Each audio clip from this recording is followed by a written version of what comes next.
It's the Monday Club. We're a wee bit later than normal. Sometimes we do the afternoon one on a Monday, but nobody was available today, apart from me. And by the time Johnny said he was available, I was actually doing some extra hours at work, so I was caught up, and I was like, look, I'm going to be rushing about. We'll just go live tonight because I like the 7 o'clock spot on a Monday. Just can't think why, but I just like it, Connor. So we will get involved in some interesting chat. You may have seen the title for tonight's show. The two contrasting narratives that we seem to have seen. Is the Brendan effect in full flow right now? I think so, and we will talk about the reasons why before we can get stuck into all that. Oh, and I've got a brilliant conspiracy theory, by the way, as well, which you're going to love, Connor, about how Ange was appointed. I kind of said it in the group chat, but not in great detail. I'm going to unleash it tonight and see what the passengers think, mate, because we can say what we want on here. Nobody cares.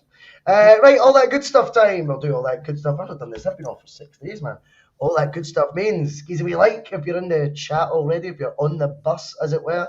Give us a wee share, slag my hair. If you want to subscribe to the channel, it's completely free. Loads of you are subscribing. We've got up over 200 subscribers in June already. That's mad. So a big thank you to all you who've done that. And a massive thanks to all the Bhoycie Bus members as well who keep the wheels on the road, keep this channel going. Because without you, well, it'd be an expensive, very, very time-consuming hobby it would be embarking on. But if you want to become a Bhoycie Bus member, it's $1.99 a month, and you can join the likes of Charles Smith, Joe Brown, Alistair Jack, Jim C, Martin K, Ryan Taylor, and so many more. Okay. Also, we have sponsors. Obviously, about the Pie Sports. You get the old Vaccine 1888 out of the checkout. You get a wee tasty 12.5% off.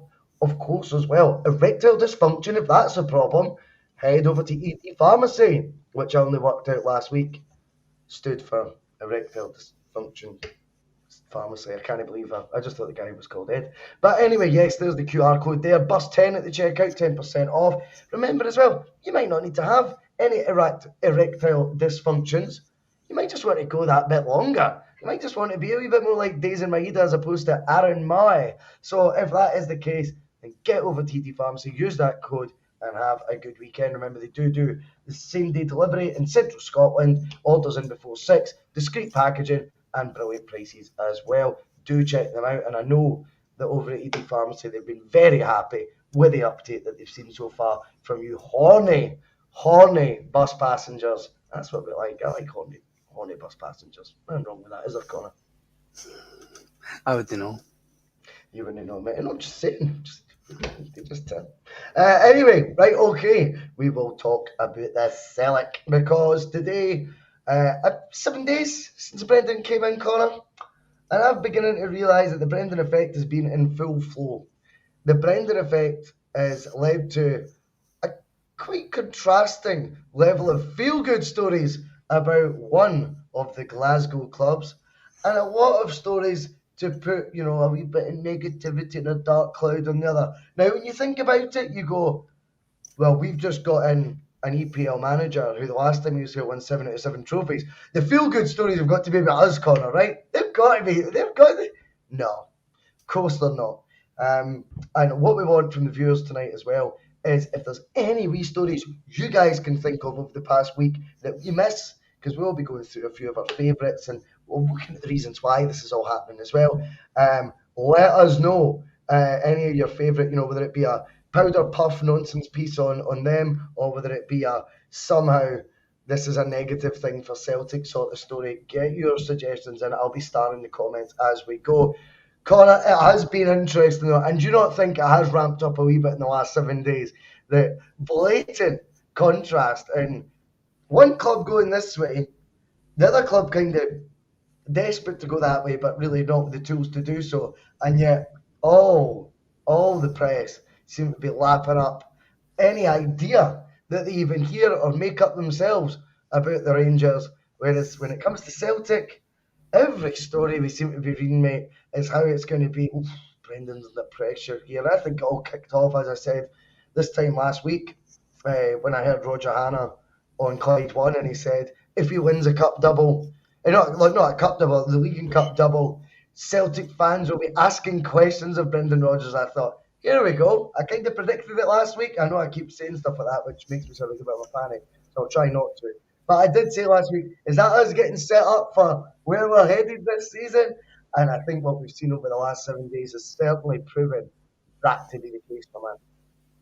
Yeah, I mean it's a tale as old as time. Is that as soon as Celtic start to regain some momentum and start to look like they're going to just take over again and keep going, the media seem to try and report the opposite and try and big up our rivals who just seem to be treading water at the minute. And there's no, like I said it last week, there's only so many ways you can polish a turd, but at the end of the day, shite is still shite, and that's what they are. But their pals in the media will not want to spin that narrative, which we all know is true. But speaking of like the media, and we all know they're connected, we all know that they talk, and we know that obviously last week's press conference, the BBC and PLZ Soccer were banned.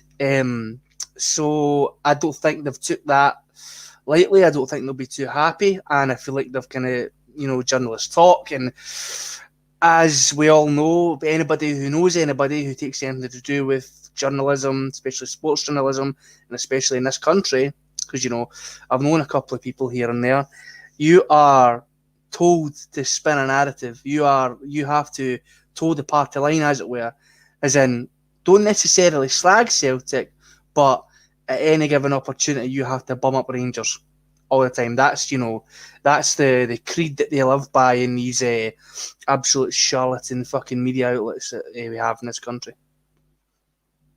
Well, yes, absolutely. Did you say PLZ Soccer? What was this that was with them? I thought they got banned as well, did they not? Did they? What I for? think so. What did they get banned for? Couldn't tell you, mate. I just heard they got banned. You're just making stuff up. I know you. You've just flung something. Go and watch him. He's on the Bud Lights tonight, mate. He's just throwing. I'm on the hard stuff. I hope he was getting lawyers' letters and everything because Connor's just flinging. CNN were banned as well. Yes, peace you. Where's PL Soccer? PLZ Soccer banned, were they? I'll go and Google it. Fucking hell! I'll just nip into my wardrobe and get a blonde wig, fake tan, and a red tie, and I'll just start spouting shite about the media and that, and probably get away with it. Probably end up looking like me. Right, okay. StuTube says they were refused. They got a red. Told you I wasn't lying. I know, that's fine. It's just because you never mentioned it, mate, before we came on. You just kind of threw it out there once we went live. I thought you knew everything. We spoke about who got banned. We literally had a conversation for ages about Tom English and the BBC. Not once was PLZ mentioned, so I didn't realise that. Why were they banned? Someone let us know. Someone let us know in the comments, because Connor's thrown it out there, and everyone's agreeing with you, by the way, so that's fine. That's quite funny. But yeah, we'll find out the reasons for that. Why? Let me know in the comments as to what that is. Yes, I mean, I think obviously that Celtic now getting a wee bit tiresome of how are you turning this into a negative. Everyone was gloating. Everyone was loving life. Celtic have been dumped, and we're going to talk about that later because that's part of my conspiracy theory. But at the end of the day, there's no negative in terms of the standard of the manager coming back. For Scottish football, if that's your gift, and I was reading Tom English on Twitter yesterday, he's like, I'll just keep being me, I'll keep cracking on, all this crap, right? I'm sitting there reading it like, mate, you've just cost, like, who you work for a spot at Brendan Rodgers' return to the presser. I wouldn't bother keeping on doing you. I wouldn't bother, mate, because it's clearly Celtic have had their fill as well now. And it's not only, if we have a look at the example when it comes to Tom English, and I know actually Peter Martin, I had read his tweet and it was quite damning about him through the week. But I tell you why, I've said that before, I know why he was annoyed. He was annoyed because he was basically saying, oof, it's pie in the sky stuff. Brendan Rodgers won't be back. So once he found out Brendan Rodgers was coming back, he was in the cream puff. That is what happened there, right? So he just put it out like, he's basically justifying why he said it wouldn't happen was because of all these negative reasons where really he just didn't believe it would happen. he just went out too early. He tried to act ITK like they all do, Connor, like the pods do, like the big media companies do, and it is embarrassing. None of them have a Scooby-Doo. Celtic have pulled an ace out the back, and they've got Brendan Rodgers in. If you want to try and make this out to be like a big negative thing and you're in Scottish football media, that is your profession, then you're struggling. But it's not just about the negatives towards us. In this time, since the Brendan effect started rippling across the country, Connor, we've seen stadiums becoming 5-tier stadiums with 106,000. We've seen World Club Championships getting entered and £25 million windfalls in 2025. Maybe if this happens, that happens, and that's that. It's just pie in the sky stuff. So there's a lot of fanciful stories going on about the other team, and right now everything's a wee bit negative. Are you glad Celtic are taking action and decisive action? Like, that presser's good copy for even for the BBC. Believe you me, they might be a massive corporation or whatever, but they want access to a Brendan Rodgers returning Celtic press conference.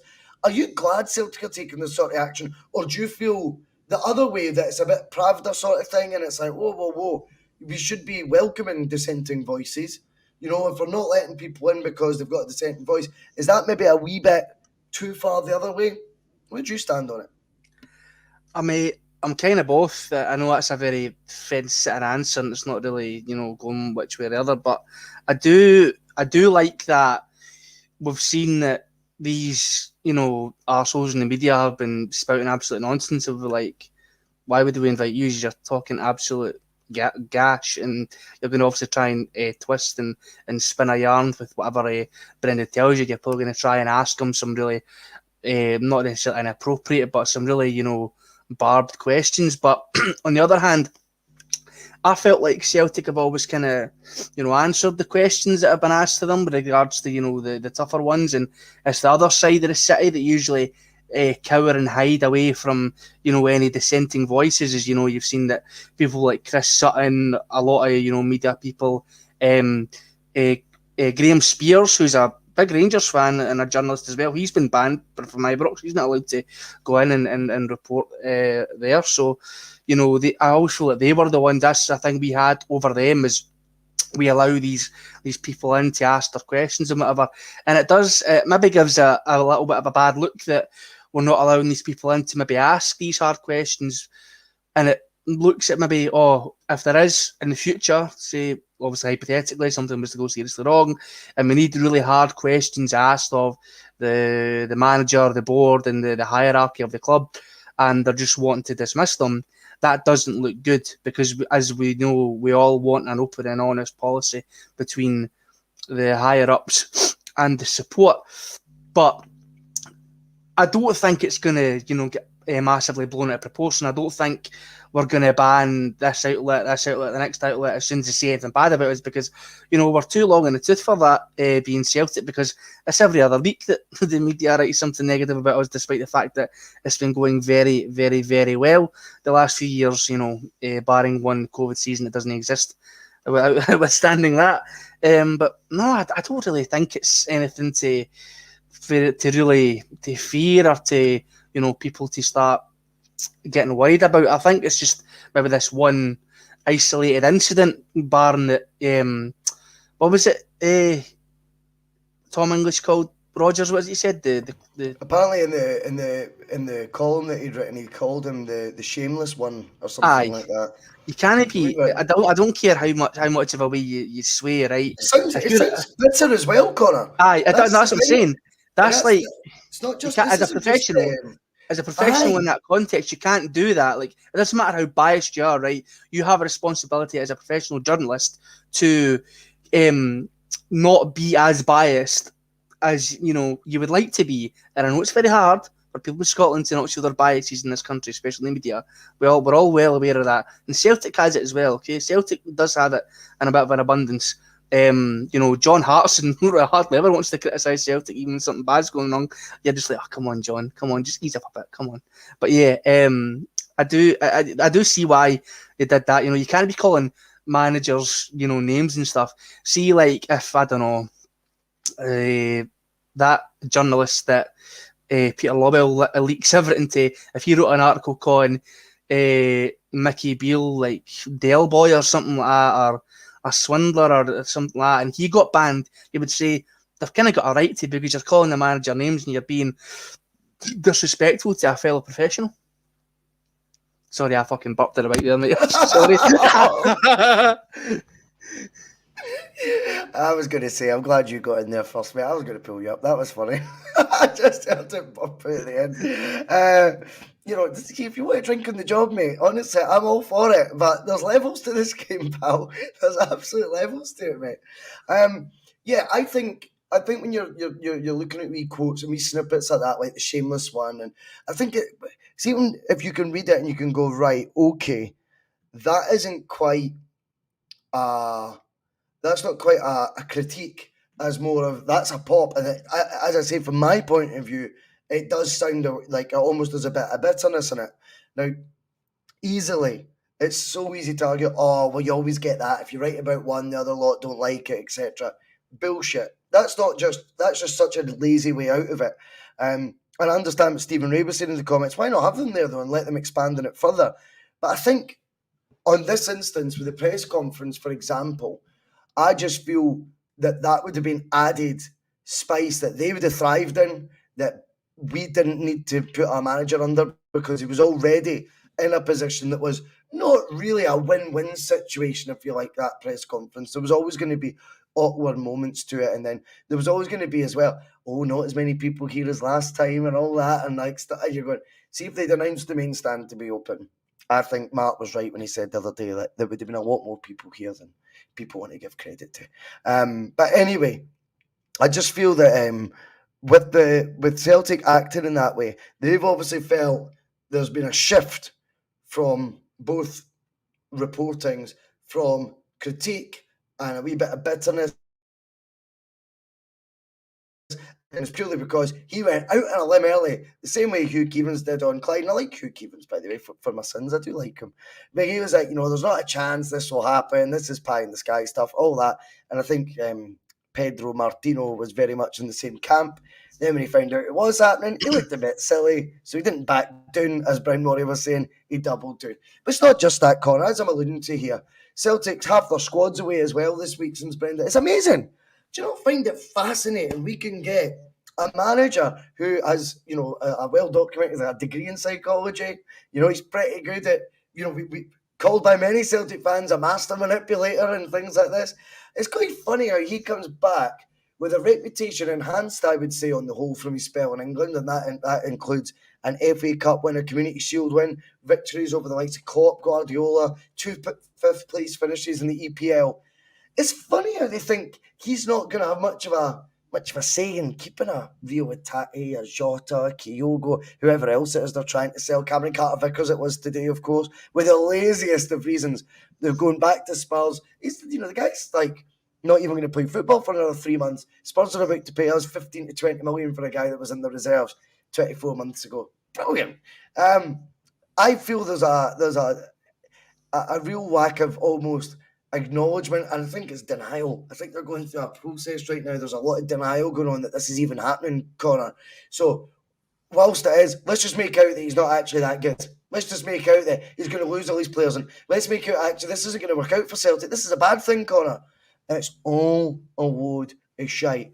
And I go back to this comment a lot, Stephen Tomlinson on the Endless Celts, this was about March, and he was like, I'm telling you, that Mickey Beale gets more of a living than Steven Gerrard.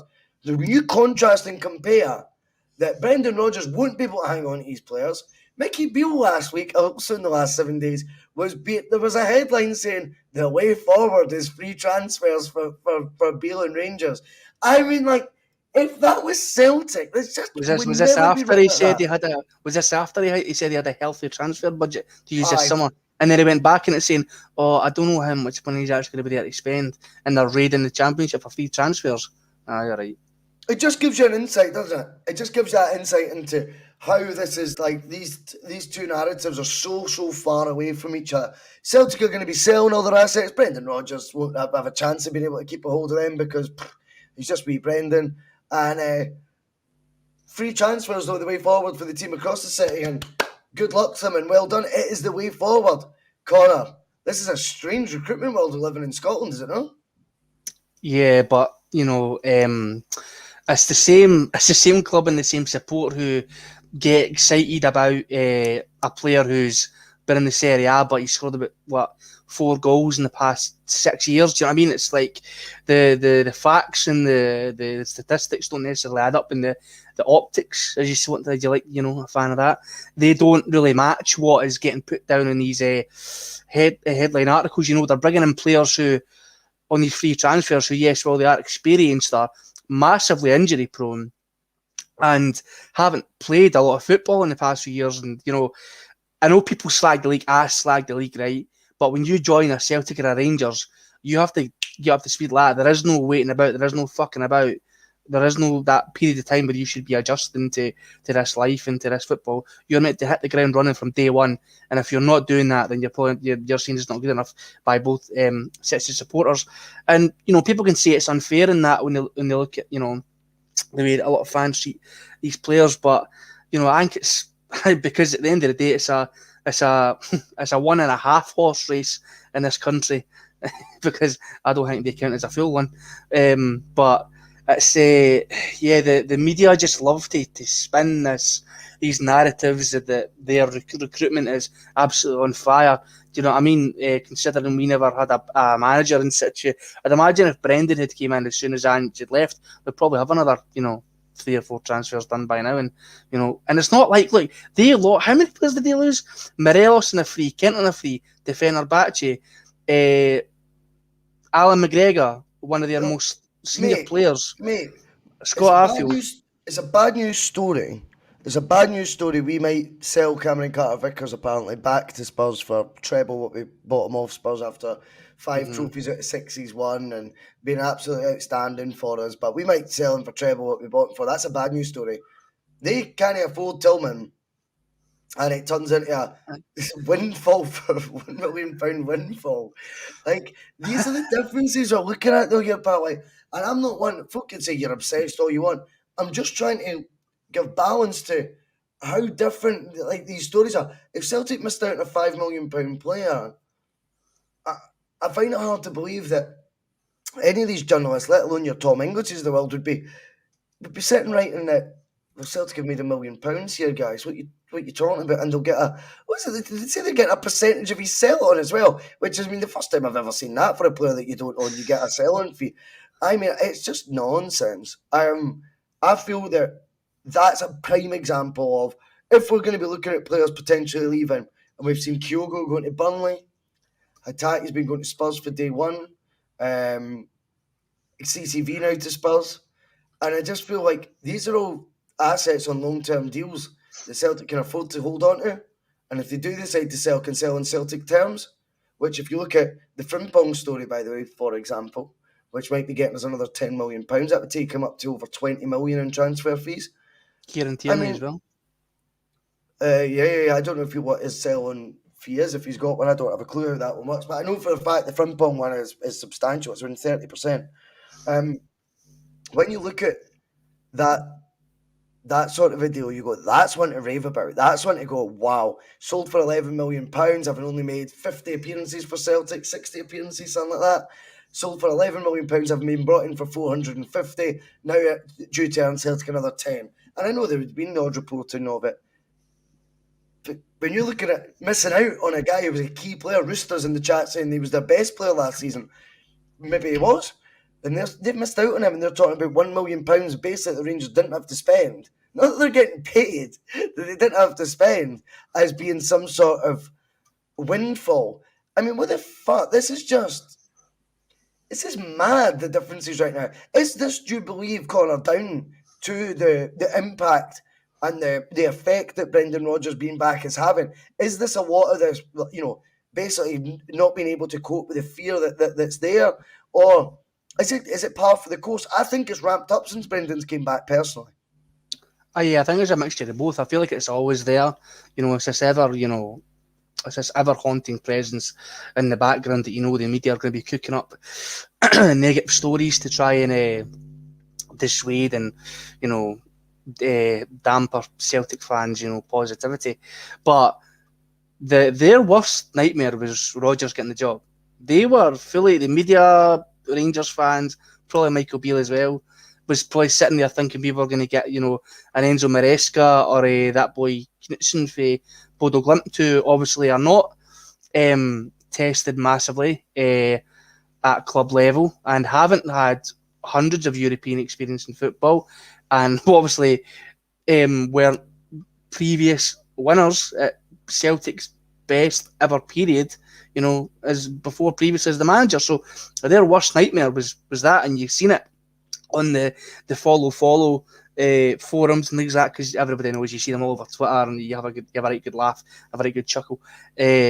But you've seen it. You just wade through all the fake bravado pish. In fact, fucking John Munson was probably typing up half these statuses with the fake hardman acts they were all coming out with, thinking that Rodgers coming back was going to be shite for us and all the rest of it. Don't know what you're smoking. But when you wade through all that, they're terrified that he's back. Do you know what I mean? The fact that he just had them on a plate every single time he came up against them has got them, shaking in their brown brogues. So it's just, it's good news for us that we can clearly see that this early on, the effect that the appointment that Brendan's having on them. So what happens now if he brings in, really good players in the transfer window, he gets decent money from, sell-on clauses and maybe selling a couple of players here or there, who are maybe even surplus to requirement, but we get a decent bit of cash, and then he starts stringing some results together at the start of the season. It's going to be even. It's going to be even worse later on in the season. Trust me. Well, you'll see you back here in May. That was Brendan's immortal line, and I like that, by the way. I thought it was good.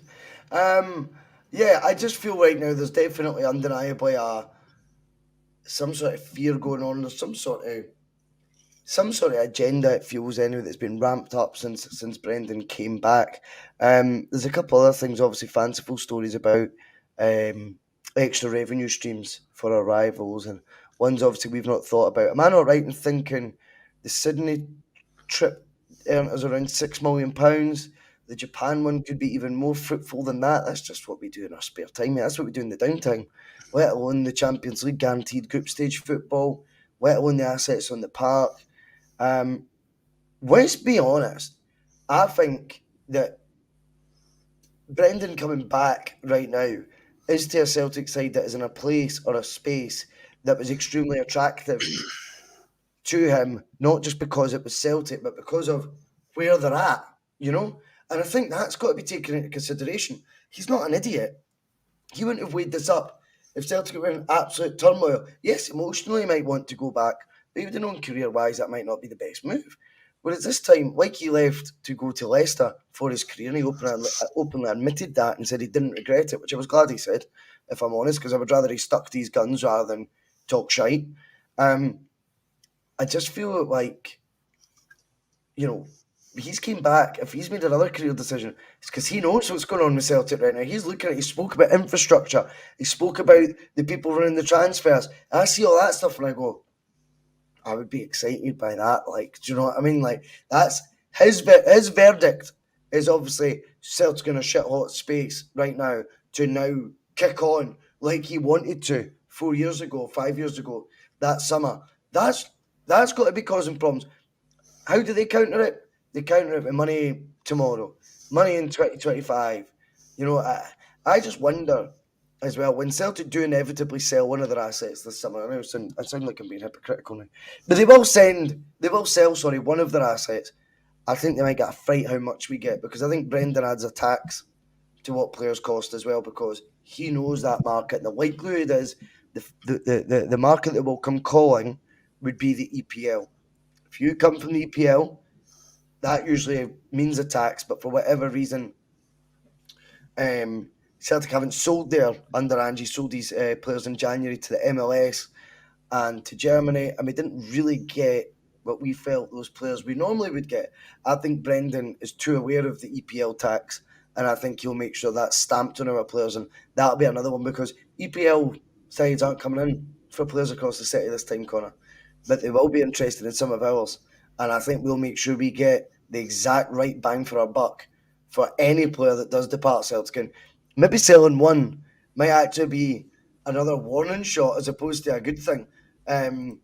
For those who are trying to almost chase some of our players at the door right now in the media, I think they might get the fright of their fucking life, Connor, because we'll get real dollar for them. Yeah, I mean, if you look at who have they got that's a sellable asset, genuinely, I couldn't name you one.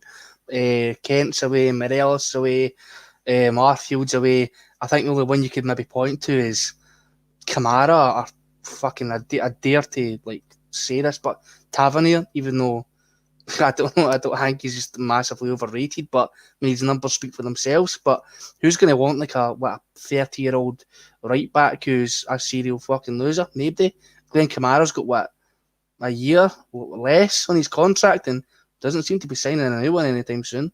Could be wrong about that, but do you know what I mean they were giving? Oh, he's worth wanting for 500k for Dundee. He'll be worth 50 million in 4 years. Well, looks like he's run under his contract and he's no fucking. I don't know who's going to buy him because he had a shocker of a season last season. But with us, yeah, you look at everything we've got like Kyogo, Hatate, Abada, Jota, Carter Vickers. No, obviously Kyogo's I feel weird saying this, the elder statesman out of all of them, considering he acts like a Wayne. But we've got all these young, vibrant, youthful players that have got their full careers ahead of them. Do you know what I mean? Like, all these players who can go to the next level. Jota could be playing Premier League football, easy. Carter Vickers is the best defender this league's seen since Virgil van Dijk. And if you're wanting to compare the two spells, at Celtic, not comparing them as players overall, but Cameron Carter Vickers has had a better time at Celtic than what Virgil van Dijk had at Celtic when he was first year. I'm not saying he's as good as Virgil, okay, before anybody bites my head off. But you look at all that and you look at we're just off the back of a treble, a historic treble as well. You know, we're developing these players who are on these long-term deals. You know, long gone are the days at Celtic buy a player on a 2-year deal and a season goes by or a season and a half goes by and we're scrambling to get them to give it a year's extension so we may eventually get some money at the end of it. We're keeping these players in for the long run and I don't think we're signing them anymore as Stepping Stone FC. We're not signing them anymore to say, if you play here for a couple of years, you could end up in the Premier League playing here. We're signing them because they want to play for Celtic and they can see what this club can do for them and give them as a footballer and what they can go and do for the fans and what they can have as an experience to tell their fucking grandchildren about. Do you know what I mean? That's why they're signing these long-term deals. Do you know what I mean? If they wanted another move, they would sign a 2-3 year deal contract and then leave, just before it ends just to go and get another move. Oh, cool, I've won a couple of league titles with Celtic. I'll get another move easy. Do you know what I mean? So I feel like it is a very positive place to be in, not even just for transfers. You look at the marketing side. Brendan said in one of these interviews before he had his press conference that he wants, the marketing and the brand of Celtic to be bigger and better. And that's something that, I feel is really important that Celtic haven't really took a lot of focus on, which we should be doing. Do you know what I mean? We are a massive global brand in football. We've got cracking kits, barring this season's home kit.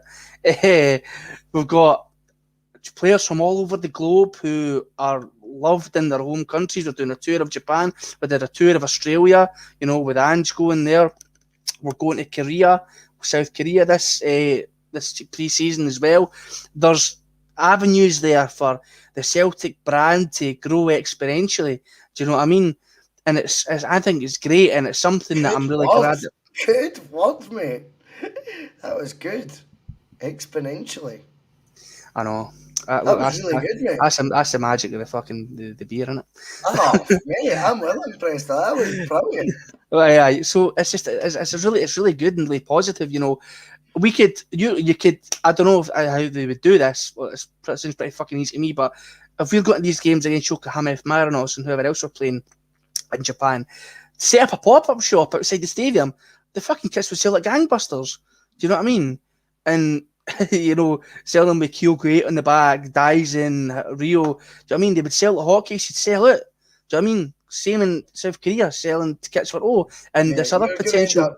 You're gonna end up going down the road of like You know, like having like players like every meal that you sell like named after a player in that. Do you know what I mean? We didn't want that. They didn't go down that road, mate. Kilgo's What's that? crackers and that. It's No, mate. crackers. Jotta's jambalaya. Oh my god. Right, anyway. Well, the thing is, I think it's not just the appointment of Brendan, it's the fact that Ange, it looked like to everyone, had it looked like we'd been dumped. We'd been dumped at before the prom had even started, mate, right? Because the Champions League next year was going to be the prom, and we've not even got there, and Ange just dumped us, mate, right? He's dumped us outside the taxi. He's like, I'm not going in. I'm not going in. I'm away. And he's went for a better looking model. So we thought. I've got a theory, mate, that I've been thinking about. And I think this is maybe one of the reasons why everyone's so rattled in the media right now. Because I said at the time on Twitter that when he was getting linked, I just said upgrade. It's an upgrade as far as I'm concerned. And that's not revisionism. I think he's a better manager. And that's fine. That's my gift to do so. I've got a feeling though. See Dermot Desmond, right?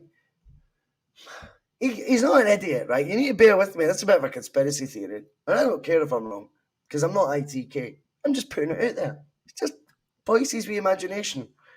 I think, remember that photo?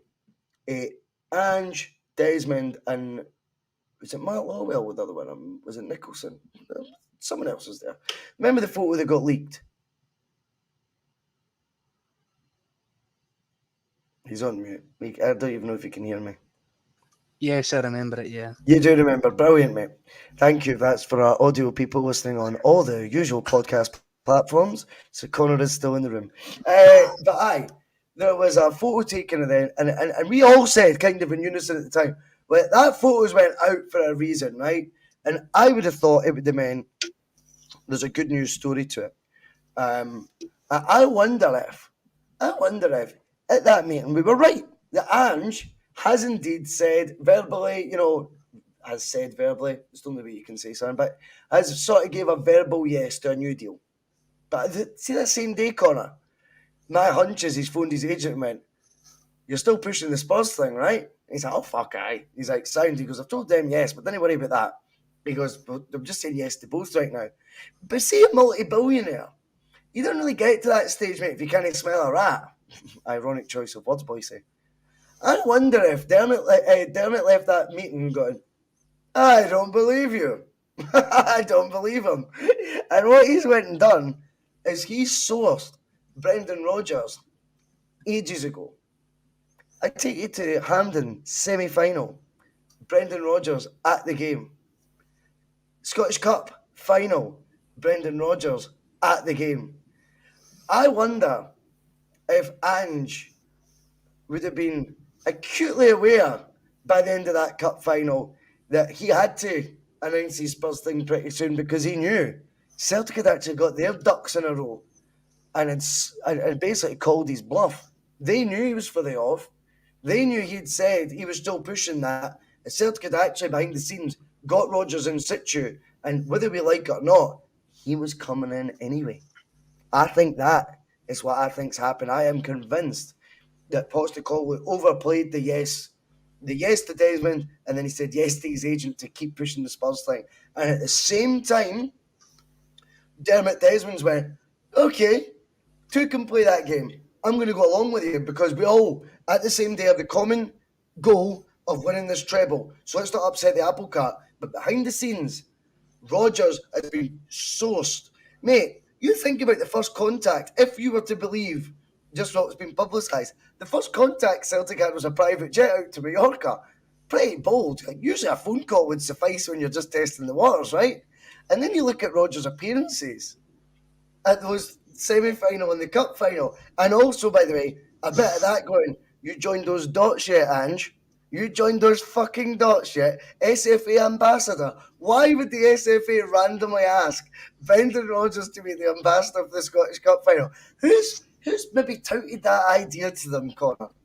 Who do you think's maybe said to the SFA, tell you be a good guest as your ambassador for the final? Brendan's about that weekend. And that is him putting him in the limelight, because Celtic are testing the water with the reaction. There's a few photos, remember, of Brendan smiling with a wee wave. I feel that at this moment in time, Celtic has sent shockwaves through Scottish football because there is a paper trail of Celtic this time not being caught with their pants down with the manager leaving, us doing the one thing I've always accused Celtic of since I've been doing this podcasting game for the last 3 or 4 years. I've described Celtic always as reactive, Connor. They've always been reactive, and I think this time we have been proactive. Oh, your mic's gone. You're totally gone. Is it just me? Can you hear me okay? You're good now. You're all good. I can't hear you, Connor, but I can hear me. Can you hear me now? The eye. Anyway, that's my conspiracy theory corner. What do you make of that, Connor? Can you hear me all right?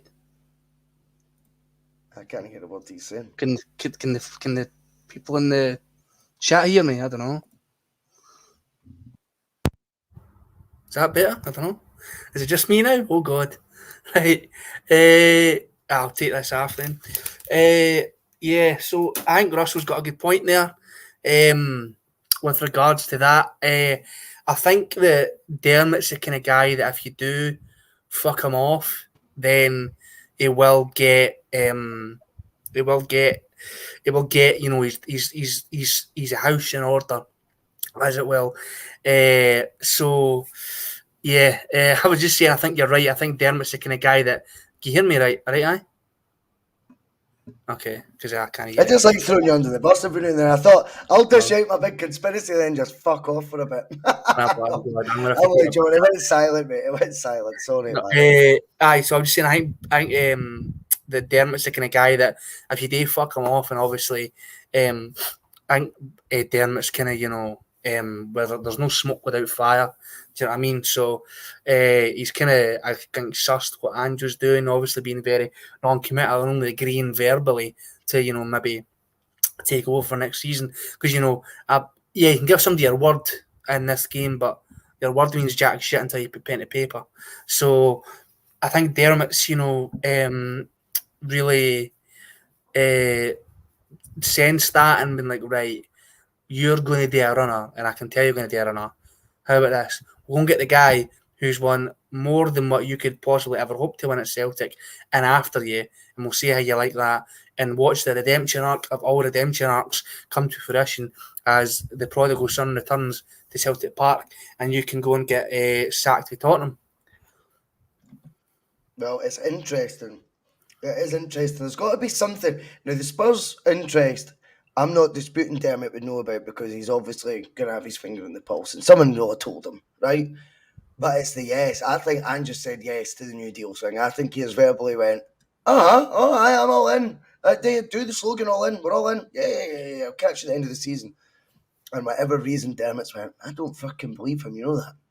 Right? From that photo moment onwards, in my wee tiny mind, I think that same day, just for the sake of the story, really, I'm embellishing all of this. I'm making it all up. But I do think that I might be right. That's the thing. I think that Ange, basically after that one meeting, has walked away probably on the phone to his age going, you're still pushing Spurs though, right? He's like, fuck aye, mate. Aye, as long as you've not signed the deal. He goes, I've not signed fuck all. Right, signed. We'll keep going then. I'll keep pushing Spurs. And I think Dermot's went, I know what he's doing now. I can just tell. Watch this. And when he's phoned Brendan, Brendan's got the fright of his life because he thinks he's having a year up, a year out. And I think Ange went from holding all the aces to then basically dependent on Spurs offering him that job. And remember they're saying about this this extended period of pressure that the agent put on? I think that once that director of football got the job at Spurs, the Australian guy went in situ there for the City Group, Ange had to get that job. Otherwise, I think he'd have been out of one this summer. Because I think once you have doubt in your mind, then you won't last. Especially if you think you've got a better option sitting there anyway in situ. And I think it's very interesting, Connor. Because here's my takeaway from it all, really. See Brendan being the rat, as it were, and doing sort of deals behind our back. We don't mind when it works in our favour. Is that him just sort of levelling the field a wee bit here, mate? Is that him going, see, it kind of works when it's on our side, doesn't it? And I'm like, yes, more of the same, please. I love that shit. I wonder if Brendan has came in via the back door at Celtic the same way he left it, mate. And he is known. I tell you another wee theory I've got. There was also that Tubes thing that he did. You know that Tubes who does the Sky Sports? Aye. It was terrible. But it's him and Brendan playing golf. Mate, it's all edited, all recorded, and was announced a week ago that it was going out. That had to have at least been 5-6 days before that, at least. Which again takes you further down. He'd already agreed by this point because obviously they know the release date of the show, which was only last night or yesterday afternoon, and it's you've confirmed you're going back to Celtic. I'm like, so they're talking about it like that. That was at least, I would say, let's be honest, 2 weeks ago. So I think this has been in the pipeline a lot longer. And you know what? Firstly, well done, Brendan, because I like that shit, mate. If you've done to us, no, to Ange what you did to us, I'm down with that, mate. Right, that's leveling the score. But not just withstanding that.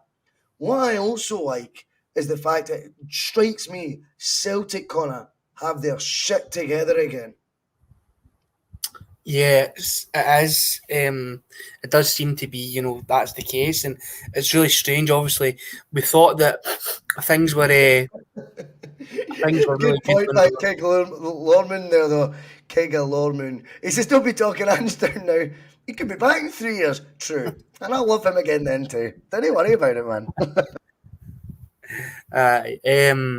Yeah, it does seem to be that. Obviously, the past couple of seasons were like, what's happening with Celtic? They're getting players in really fast and they're signing them on these long-term contracts.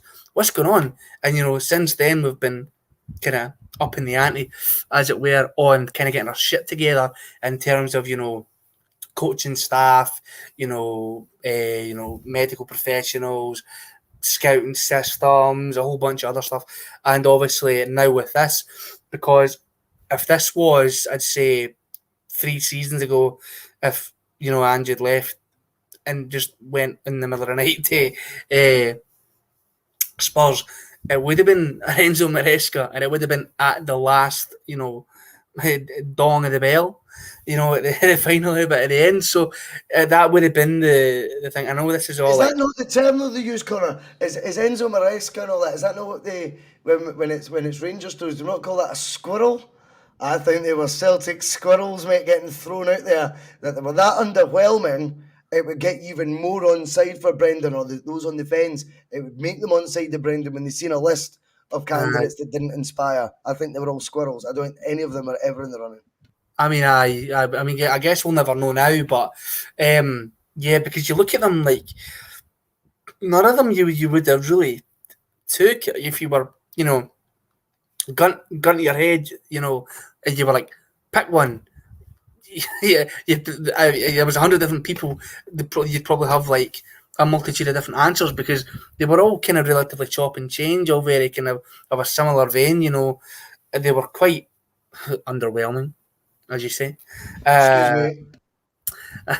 They were quite underwhelming. So yeah, it's kind of like, was Brendan really the first and last and only option there out of all of them? The rest of them were just pie in the sky nonsense. I guess we'll never know. We'll have to go and borrow Steve-O's tinfoil hat for all these theories. But yeah, I think what we can all just agree on now is that I think it's worked out for the best. The best possible candidate got the job, I think, at the right moment. And do you know what? Like Ange, whatever. Thanks for doing what you did, and hopefully you do okay at Spurs. But if you come and start raiding Celtic, then you're a fucking dirty Judas cunt. Easy.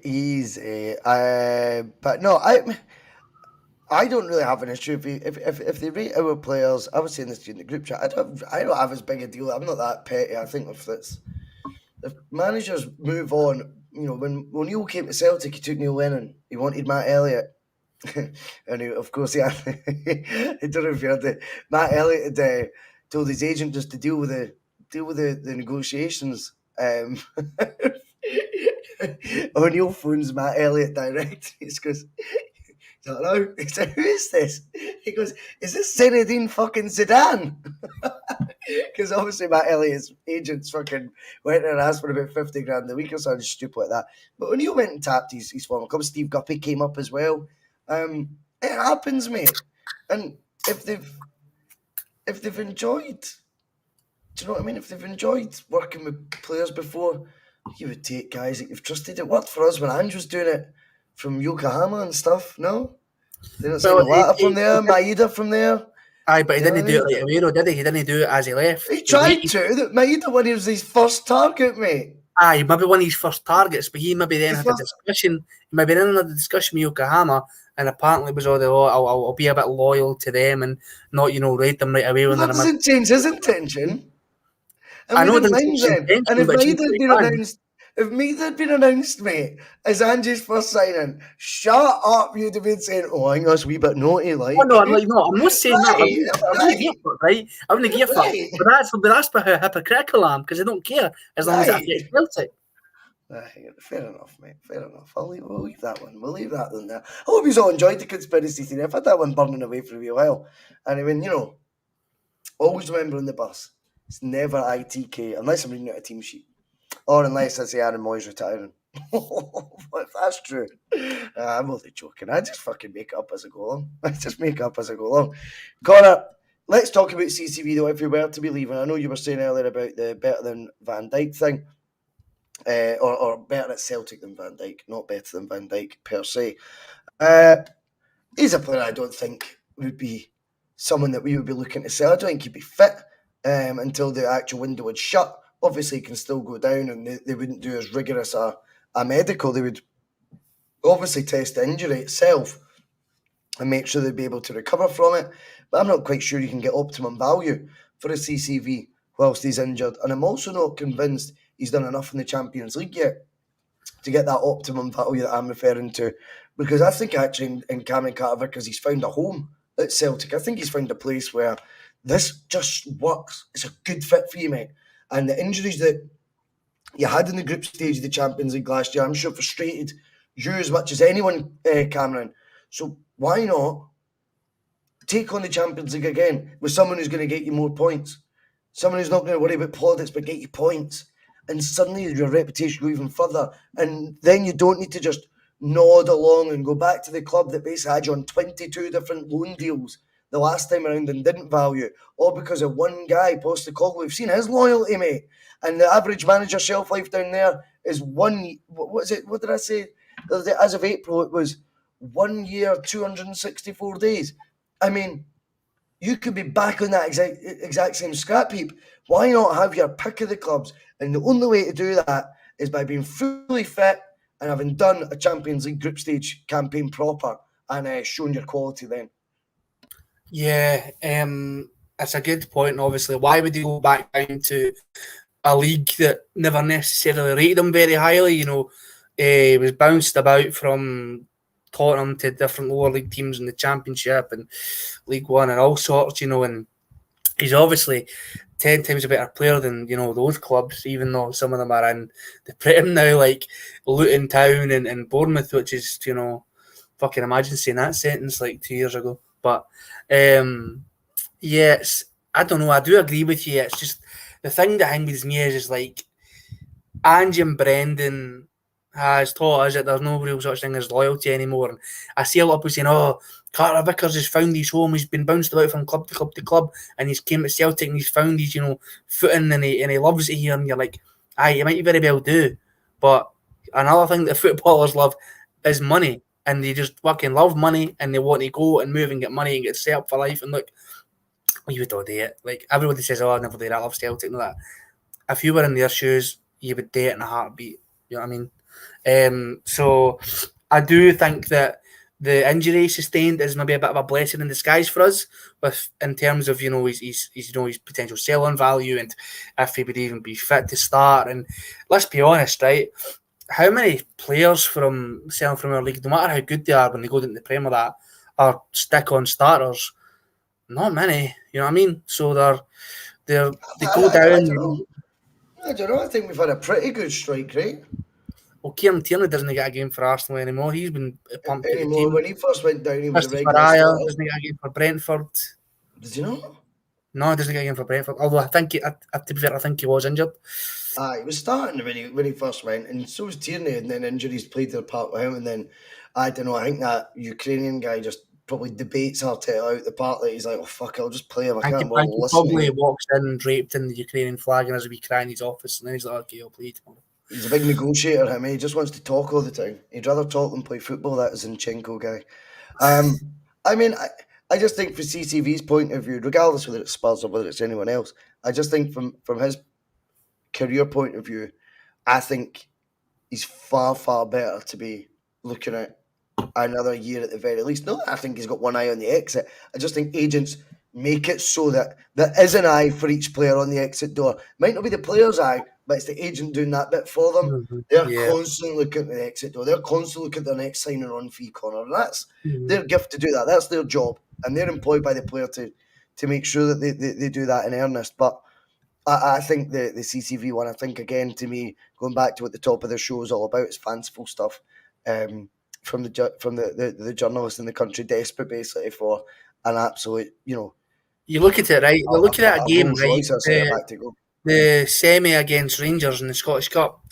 And we all knew he was carrying an injury because the stories came out a few days before that semi-final that he was carrying an injury and he was in need of a serious operation after it, but he was pushing himself and grinding out until he played that game. And he was an absolute colossus at the back, and that was probably him at 50% 70% of his capabilities that we all know he can do, and he put his absolute neck on the line that game. He was getting rid of everything. He had an absolute fantastic game. And the Rangers, and we all know the media have their favourite team. They look at him and they're like, you can't fucking get any out of him, man. He's built it aside of a fucking oil tanker. Do you know what I mean? So they can't get anything out of him. Do you know what I mean? He's the best defender in this league, and you look at him. I mean, he's not the tallest boy, but my God, man, he's fucking built like Conan the Barbarian. So the players will look at him and you're like, I'm fucking not getting anything out of him, man. Focus on Starfield. Just go for that. So he does put a bit of fear into players, do you know what I mean, when he's up against them one-on-one and, against the set of plays and stuff like that. So he is really, really good, and that's why we want to keep him here for so long, because, I came in at the last gasp in the transfer window, right, because he was a free transfer. It was a free transfer. It was a free transfer, then we got him, obviously paid for him next year, and so we got him on loan, whatever, fuck. We got him on loan. I got him on loan with an option to buy, and then we paid the $6 million fee last summer. So $6 million for a player like that, I think, is relatively really good price. You know what I mean?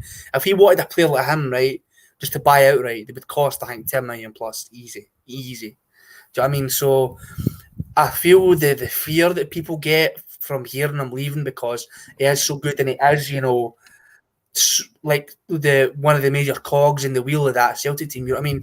You take Carter Vickers out of it, and everybody has a one single intake of breath, and they're like gasping, like, "Oh God, Carter Vickers isn't in the team. What's going to happen?" And that's how special it's the same thing, with Callum McGregor and Kyogo, and that it's these players who have made their imprint and their identity upon this team, that they're so special and they're so integral that without them it doesn't necessarily work as well. And that's what we want. We want players to come in and be that good, and that we can eventually sell them for good money. But we don't want them doing and not living up to their full potential at the club and testing themselves at the upper echelons of European football, and then they can leave and walk out on the horizon with the sun at their back and leaving one of the club's great players. Yep, hard to argue with that. What do you think about recruitment so far? Again, just to add to my conspiracy theory, ladies and gentlemen, if you've not seen the conspiracy theory, you can scroll through about 30-40 minutes in.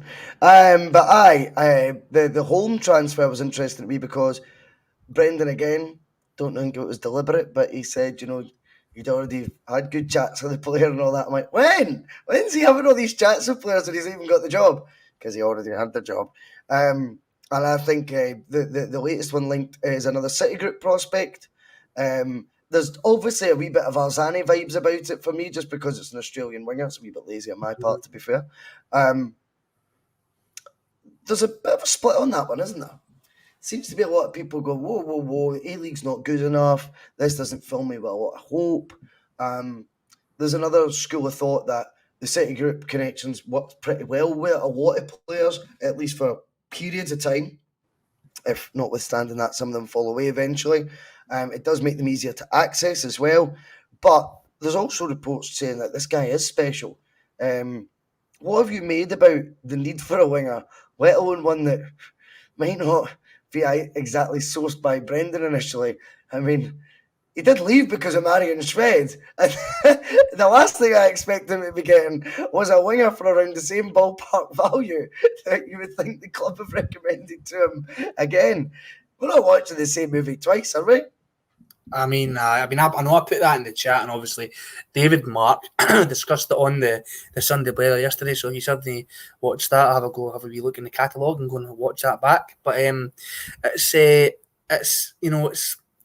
it's a wee bit underwhelming for me. It's like I'm very much with the thing with the A League, right? Is like it's a league that makes Jason Cummings look like a fucking good player. So how good can it really be?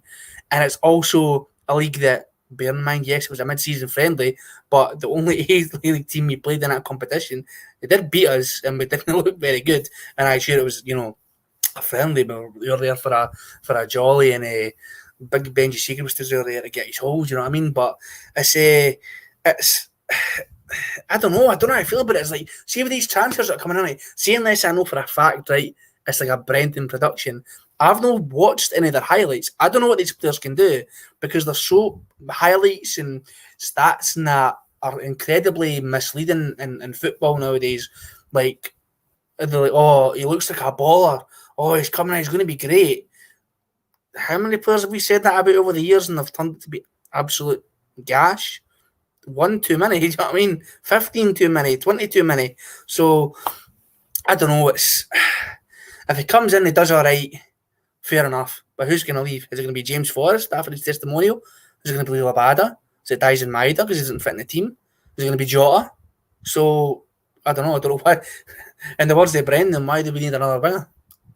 Well, it's interesting that, but I suppose there's two schools of thought. Forgive me for using the same terminology again, but you could look at it and go, maybe Celtic's got two different projects right now. There's going to be Brendan signings that are going to be the first team ready ones that he's kind of said publicly that he'll be after, right?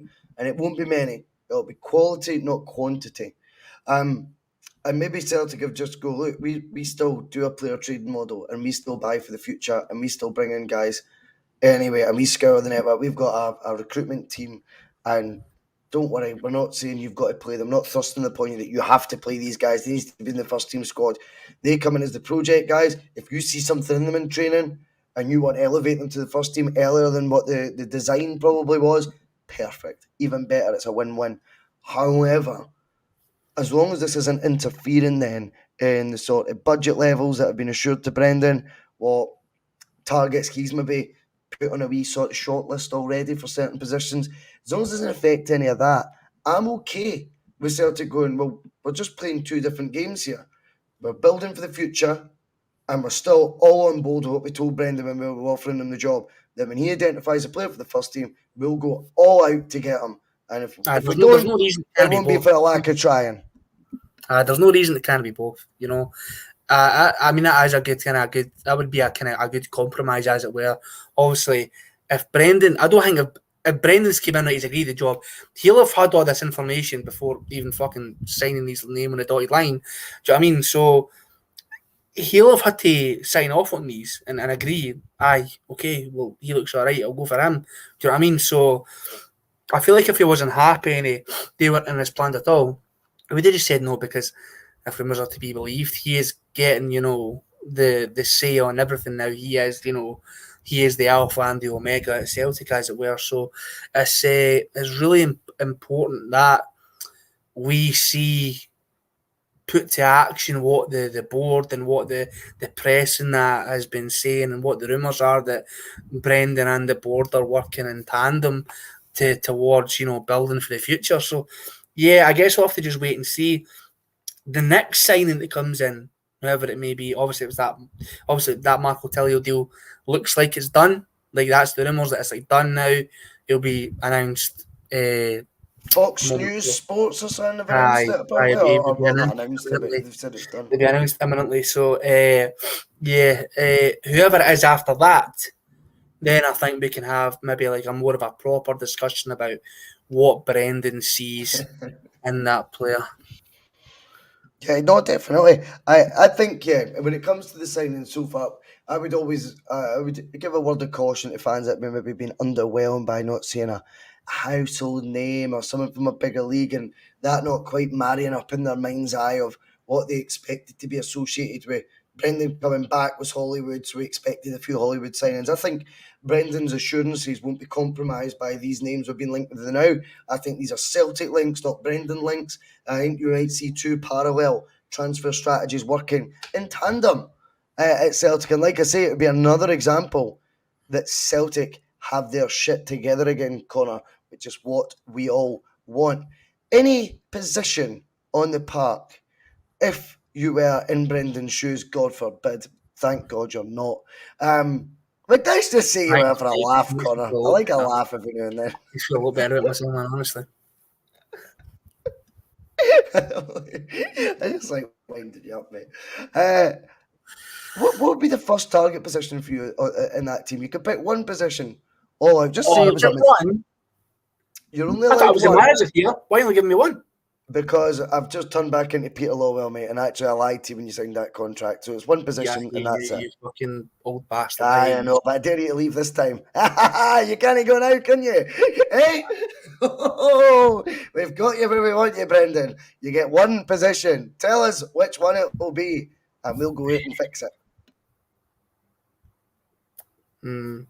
Swithering between keeper or left back. Oh, I'm going to go left back. Left back. For European football, I think that. Tell me why. I think for European football, I think domestically, Greg Taylor's been magnificent. I feel like in terms of European football, he's been left wanting. I don't think he's as defensively, strong or powerful or as quick on his feet or as sharp-minded as what we need to, progress in Europe. I think Alistair Johnston fits that mould perfectly. I feel like Greg Taylor, as good a season as he had last season, and it was a marked improvement on what he, dished up to us previously, isn't he going to cut the mustard for me in terms of European football? So I know that people really want a new goalkeeper in terms of Joe Hart, but I don't know if this is me being naive, but see goalies, for me, they're like wine. They get better with age. And I feel like, I know Joe Hart's had a good couple of clangers, right? But Joe Hart's no a keeper that comes out for the back and plays with his feet, do you know what I mean? So maybe Brendan coming in will get Joe Hart to change, and to maybe improve a bit. Bear in mind, You know what I mean? yeah, because bear in mind he went with Scott Bain, remember, eventually midway Uh-huh. through his And second look, season because he could play with his feet. I was watching the highlights, right? That the first game, I think, one of the first games I seen Scott Bain play was against Rangers. He makes a fucking save on the line, like point blank saves, and that it was brilliant. And we absolutely tore Rangers a new arsehole that day. I mean, like, what else is doing under Brendan? Okay, it's party time again, guys. But he was So making great you're saves. going all out. I've given you one position to fill, and you're going. It's a left back, and I'm going to say, okay, no worries. I'll listen to Brendan. I took on board what he said, Connor, in his interviews, and he said he wanted to bring power to the team. I don't necessarily think. I mean, you can have a powerful left back, but I don't think they ever tend to make as big a percentage up of the makeup of your team, particularly if it's something like power you're going for. If it's power that you want for, and I think you need something like a statement when you're joining. I think you need to go, I'm back, here's my guy. I think he will go all out for a centre forward. I know we all would like it to be Musa. And who wouldn't want it to be Musa, by the way? Who cares? See, if everyone says it's impossible. Everyone would tell you it's impossible. Brendan Rodgers being back 2 months ago. But I think someone in that ilk, I think that's where he'll want the power. And I think he would happily sacrifice, whether it be Kyogo and play Kyogo somewhere else in that hole or on the bench. He'll be ruthless when he needs to be. I think he'll go for power up top. I think that's where we're just physically. We created the chances, yes. I think we need someone with a wee bit of stature, a bit of presence, and I also think it's important that he signposts his arrival back at the club with that. A striker's your guy, right? See, when you join, look at how Kyogo's so synonymous with Ange. Sutton with Martin O'Neill, for example. Dion Dublin with Gordon Strachan. Do you know what I mean? That was a tough crowd tonight. Fucking hell. He's still enough. He's still enough. I think it'll be a striker. I think we'll go with someone with a bit of physique. Not because O hasn't shown good glimmers of potential. I just think two strikers won't be enough for Brendan anyway, and I think you'll want his guy. You'll want his guy up top, and it will be in a makeup that will be very, very different from Kyogo. It'll be the polar opposite. I think that's what he'll see as an area where what was the weaknesses in the Champions League? Okay, it was the finishing. Well, Kyogo clearly has domestic games sorted, but European wise, we're going to need to try a different tack or a different angle here. And I think that'll be you want someone that he can call, as I say, his guy. And I think it'll be of a different profile, if you like, Connor, a completely polar opposite profile to what we've currently got. So, do you think then that he brings in a new starting striker then? Do you think he's a starter or do you think he's all drops down to being third choice? I don't think it'll be as streamlined as I think this is again a very, very strange conversation that seemed to occur only under Ange in my Celtic memory, Celtic sport memory, because only under Ange was it, oh well, how are they going to get in the team? As if there's only 11 spots. Where I remember seeing a tweet, if you could juggle Hartson, Larson, and Sutton, right? You did okay. I think I remember Lenny's spell when it was Hooper, Samaras, Stokes, Lassad. But like there was those three. I think I'm missing one. I know it was like fucking Hooper and Stokes looked like the dream partnership, but the big games you played Sammy. You know, and Stokes was the one who dropped out in Europe. Things like this. And that was playing two up, of course, and I get that. But I don't think everyone will be as binary as you either start in the team or you're the sub striker, you're the first choice striker. I think it'll be horses for courses, man. To be fair, Brendan got a trinity, all three of the strikers with Musa, Eddie, and Griffiths as well. So he's got a track record of doing it. So I mean, like people have got their opinions on Owen. I know he's about as raw as a fucking tin of spam, but he's I see something in him. I don't know what it is. I don't know, maybe just mesmerised me when he took his top off and flashed his 8-pack. I don't know, but Klinsmann likes him. Klinsmann was my hero when that was my first striking hero. I mean, don't get me wrong, it was like Tony Cascarino was at Celtic at the time and Willie Faulkner and that. Do you know what I mean? So it was like I was watching Klinsmann at Spurs and at the World Cup, for Germany and that. And Klinsmann was the guy. That was the first striker I really liked, and he was world class, like a finisher. And he watched O play. It was at Rugby Park he came up to. I think it was Rugby Park, I've got in my head. And he definitely liked him. So you never know. We'll see what happens. But I don't think I think Brendan, that will take some getting used to. I see folk making that mistake left, right, and centre. I don't think Brendan would be going into a Champions League campaign with two strikers. I thought that was naive. To even go in at the end of this season with a title running still to go, and nothing settled. 3 trophies to play for, remember, because the League Cup was post-Christmas this year because of the World Cup. I thought the two-striker thing was poor at the time, and I was vocal about it at the time. I think Brendan undeniably will want, and I think as well, as I say, from a managerial point of view, sometimes you want to have someone that you can just rubber stamp as being someone who embodies your new era at the club, if you like. That's not an ego thing completely. It's also weighing down a marker. Stephen Ray says Ajeti's coming back. I mean, he'll definitely fit into Brendan's way of playing, Stephen. I think Brendan will be really looking forward to welcoming Albion Ajeti back to the football club. But I think when he says the reason I wanted to talk about it, though, Connor, was the power factor. And it was about the power that I thought maybe would be what led the debate, because that is what he seemed to have an influence, an emphasis on. And it's funny because, again, one of the common debates on the bus this time last year about going into a first time we've been just straight into the group stages since the 2006-7 season, something like that. And we were like, fucking hell, we need to get a more physical, more of a physicality about the team. We felt a lot of people disagreed. A lot of them were saying, wait now, that's dinosaur football. Football's moved on. It's all about takers. Well, it's interesting that Brendan's already sort of identified, and I think that's what you said. The team's a wee bit of lightweight, Connor. Would you agree with that? I think in Europe, when you're going to play these teams, as good as we are on the ball, the vast majority of teams we play in the Champions League will actually still be better technically. So you need to be able to like mix it a wee bit, many ways to skin a cat and all that. I think he's identified we'll need to be a wee bit more physical. Yeah, that's the. If you even go back to the games against Rangers, you can say that's where there's maybe our downfall, as it were, in the games that we maybe didn't play as well or that we lost, is our physical presence. You look at it every time a team gets a set piece against us now. I'm shitting myself because I know that besides Carter Vickers and beside maybe even Starfelt, they're no physical enough to deal with it. And the thing, it's such a basic thing, right? And you can't just go and scout fucking 6'8" Norwegians, right? And get a whole squad full of that. Just whip balls into the box. So you probably win a couple of games that way. But we're really small.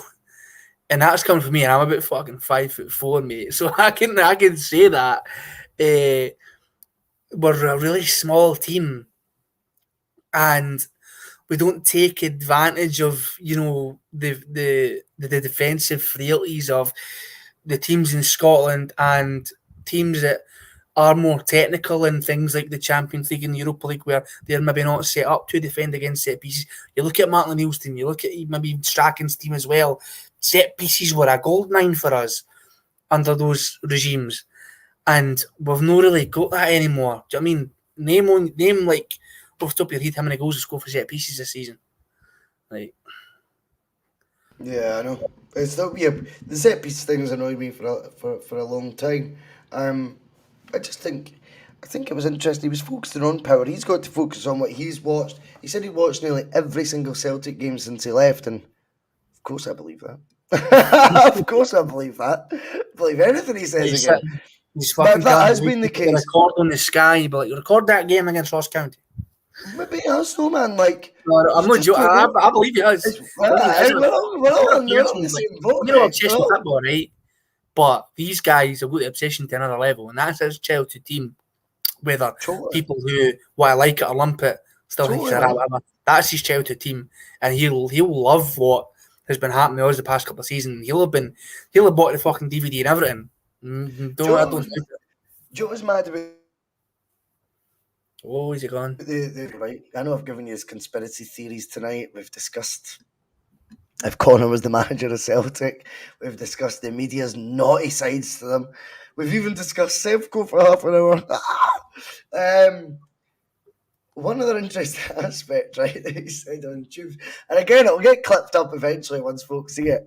And it's like, how you got into management? And he was like, I was pissing myself. I was building a couple of wee tables for my living room today, on my hour break when I was meant to be doing the pod, but I got off late. And I was when I was watching it, I was chuckling. I had a wee chuckle. He said that, when he was doing the coaching stuff and all that at Chelsea, basically it was the senior pros that were telling him he should be a manager. He just like casually lists off like Lampard, Terry, Drogba, Balletti. Like they're the four guys who just Brendan, I really think you should be a manager, mate. And I'm like, it maybe did happen, but I just know that Tony for the Four Tims, for example, once he sees it, they'll just be going snip, snip, snip, snip, and they'll be pulling that out in a couple of years when he fucks off. Oh, that was the thing I was going to ask. What did you make of him guaranteeing for 3 years? Is that not quite bold? Like I was on after the press conference. I believe him. I believe him, mate. Wholeheartedly. You can't that's what I was saying. I was like, you can't do it again, can he? Just can't go again, because I think about it, right? He would I swear to God, if he did that, there would be pitchforks. What if it's Liverpool that come back for him? What if it's Man United? What if it's Chelsea? What would you say then if he left during his 3 years? Would you still call that a rat? Liverpool and Chelsea are never going to come in for him again. But who says they do? No. What if they do? Fucking what if the grass was blue, mate? What you about? They're never going to happen. Why? Because they don't rate our What if in the next 3 years he gets the semi-finals of the Champions League with Celtic and Man United want him within 3 years? He's guaranteed he's staying for 3 years. Is he meant to turn that job down? Oh, absolutely. But I just think right, what I'm trying to questions. say basically is I think guaranteeing you'll be here for 3 years. I'm like, that's the only thing he said. Like the whole person, I thought, oh, I maybe wouldn't have said that. Look, that's him put his head on the chopping block, right? He is wanting to come back and right all the wrongs that's happened previously, I agree with that. I agree with that. whether you disagree or not. No, He's I not agree. just said that flippantly, right? He's meant to say that. He's thought about it, but like, I'll tell them what's gonna happen. So if he's wanting to right the wrongs and become a Celtic legend or whatever and take us to that next step, and then he fucks off again, right? And I forgave him. I forgave him pretty shortly after he went the first time, right?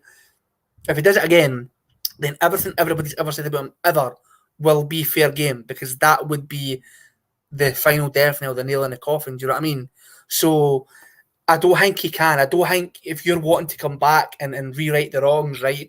Like that's like, say you had a fucking relationship with like somebody, right? Say I broke up with my fucking bird tomorrow, right? And 2 years later we get back together. You're want to fix things, you want to patch things up, right? And you want to make it better than ever. But then some, OnlyFans floozies like flashing our diddies at the bar at you saying, "Oh, come over for me, we'll have a good night. We'll have a good, couple of nights together." You're like, aye, I could, but I want to stay with us and see it through because this is a good thing I've got here, and I don't necessarily have a good thing with that. Brendan Rodgers, right, has security in this job, and look, he was at Leicester for a good while, and he did really, really well with them. If he went to a club like Liverpool, Chelsea, fucking Tottenham, Arsenal, and as good as he is, the job security is not there, and you could retire off the money and all the rest of it, but I think he's getting to that stage now where he's wanting to just like, he was wanting to take a year sabbatical, do you know what I mean? So maybe after this, that's what he's wanting to do. Maybe that's his plan. He's wanting to walk off into the sunset for a wee while and just relax on the beaches of fucking Mexico with a pina colada and just say, I've had a good But time this there. is that's all the past, though. What I'm trying to say is you cannot influence what happens that time. Now, fair enough, he said, if I get, what did he say, if I get emptied, he goes, which is a saying used up here, but I've never heard of a manager getting emptied, to be fair, but I used to have empties when my mum and dad went on holiday. I used to have a wee empty then. I used to call it if I was having a party. But if he has an incredibly successful spell and one of the big boys come in, or something unbelievable comes in from abroad or whatever, 3-year guarantee. I mean, he's put, as you said, I think he's put his head in the chopping block with that one. I want to believe him, but fucking hell. I think I'm still a wounded lovesick puppy, man. I just want to like have a manager come in and stick to his word and wrap me up in cotton wool and take care of me and kiss me in the forehead, tuck me in at night with my Celtic bed sheets. Do you know what I mean? That's what I'm wanting. That's what I'm wanting Brendan to do. Do you know what I mean? That's just weird. Does your missus tuck you up in Celtic bed sheets and that? Nah, mate, they've come. Oh, don't speak. Don't speak. Right, on that note, we'll leave it. That's Conrad's three Bud Light limit. No, I'm on the second one. It's been brilliant fun tonight, mate. Really enjoyed the banter with you, mate. It's been brilliant. Thanks everyone in the chat. Remember, hit that like button if you possibly can.